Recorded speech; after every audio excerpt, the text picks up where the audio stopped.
Hi guys! In this video I'm going to be showing you my holographic and foil tumbler. My name is Coral with Coral Creations and I hope you find this video helpful. Okay, so here I'm starting with a fully sanded and clean 20-ounce skinny straight. I found this holographic foil tablecloth at Family Dollar. I believe I paid $3 for this package and you get like 4.5 by 7 feet, so you'll have a ton of material to work with. You're going to want to measure your cup and cut the approximate amount of foil you're going to need to cover your tumbler. Here I've already got some I had pre-cut out. I'm just checking to make sure that everything fits properly.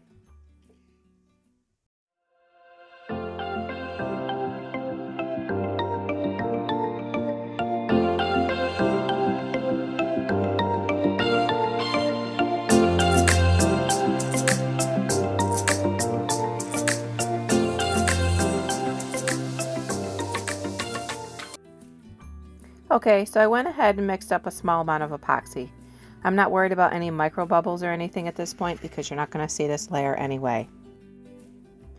When you apply your epoxy, you don't need a ton. You don't want it to be dripping or running off your cup. You want to use a little more than if you were just going to use the epoxy method to glitter your cup, because you want enough there to hold your foil in place without having it shift or anything.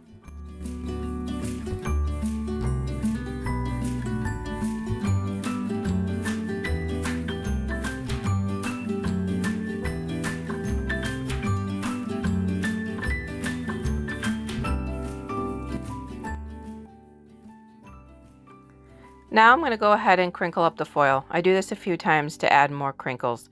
You can do it as little or as much as you'd like. Even if you wanted to not crinkle at all would be awesome too. This way just helps you hide any imperfections you might have. I think it gives it a little depth, and when the light hits it, it definitely brings out some sparkle. Especially when you go ahead and crinkle the holographic film over top. It just makes it real interesting.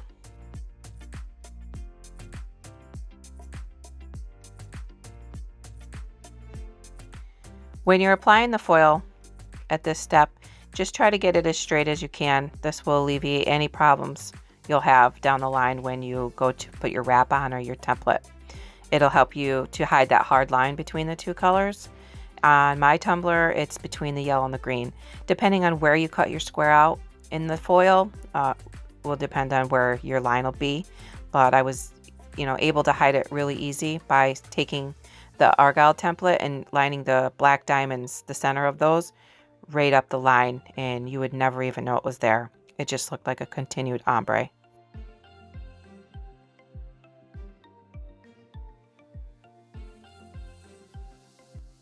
Make sure that when you're applying the foil that you're smoothing out the foil and pushing any air pockets out. It's really easy to do because this material is really quite forgiving.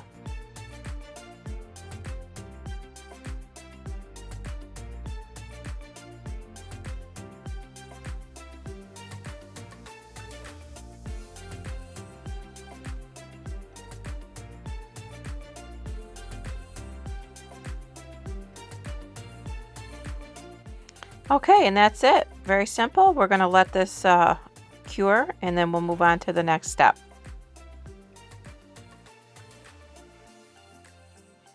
Now that the tumbler has cured, I'm going to grab my Wicked Shimmer edging tool and we're going to trim the top and bottom of the foil.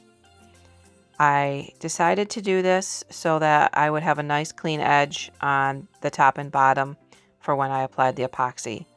I have wrapped the foil all the way around the bottom as well. It's just a lot more work, and honestly, I don't think it's worth it.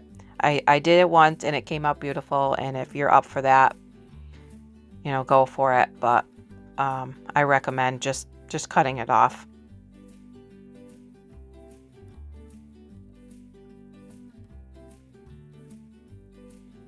I don't know, there's something just satisfying about this part. I love when it just comes off nice and smooth like that. This tool is really great. If you don't have one in your craft room, you should definitely get one. It's a great investment and they're not that expensive. If you do fabric tumblers, it's certainly a must-have. I also want to mention the reason I did epoxy to apply the foil to the tumbler is because if you used an adhesive like Mod Podge or polyacrylic or any of those types, it needs air to dry, and there really isn't going to be any air when you apply the foil on the tumbler. It just doesn't have a way to breathe. So that's why epoxy is definitely the way to go here. Epoxy does not need air to dry, and it honestly sticks a whole lot better. You're just going to have way better results. Okay, and now we're on to the clear cellophane. This one actually has a light blue tint to it, which is really pretty, but you can get this anywhere. Any craft store would have it, Amazon. I've even seen it at the dollar store. I'm just cutting an approximate amount here. Once I apply it to the tumbler, I will cut it down to more exact.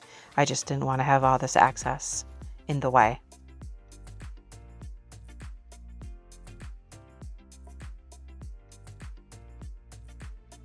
Now go ahead and crinkle this up just like we did with the foil. And we're going to apply it with the epoxy again.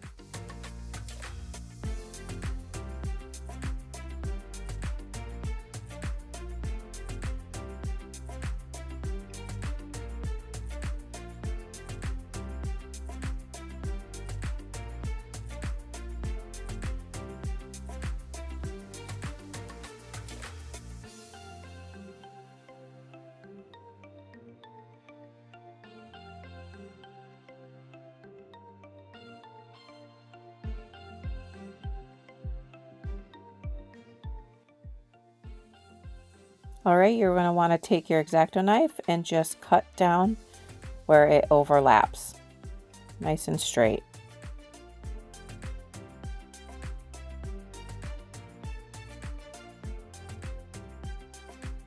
Now I'm just going to inspect the tumbler, make sure that the film is stuck down, no air pockets. You'll see I noticed that there's like this one rogue piece of vinyl stuck to the tumbler. And the nice thing about the cellophane is it's very forgiving, same as the foil. Just peel it back, you know, fix whatever's wrong, and it will just go right back over.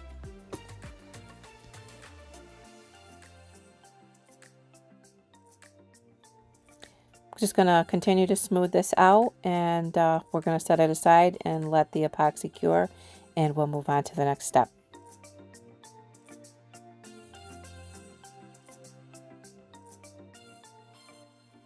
Okay, and just like before, I'm going to take out the edging tool and trim the cellophane just like we did with the foil.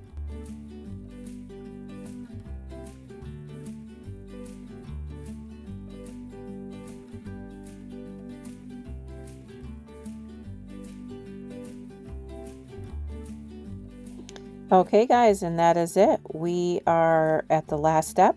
You're just going to want to epoxy. This took me 2 coats till it was smooth. And then you can move on to adding your wrap, your templates, whatever decals you choose, and then spray paint and go from there. The Argyle template here, where you can't even see that hard line. I also did a 30-ounce skinny, which was really nice. I changed the way the foil went on the cup, so the ombre went down the cup rather than across, and wrapped it around the bottom. That was a lot of work, but it's pretty. And did a full wrap template, which, you know, these roses came out really gorgeous. I'm currently working on the Christmas lights. My favorite color is Christmas lights by Vanessa Davis, whom I love, which is pretty neat. It's just like the possibilities are endless. And I've been having a lot of fun with this, and I'd love to see what you guys create with the foil. Well, if you've made it this far, I just want to say thank you so much for watching my video. It was my first time filming, so take it easy on me. If you have any questions, just leave them in the comments, and I will try and answer them for you. Thank you so much.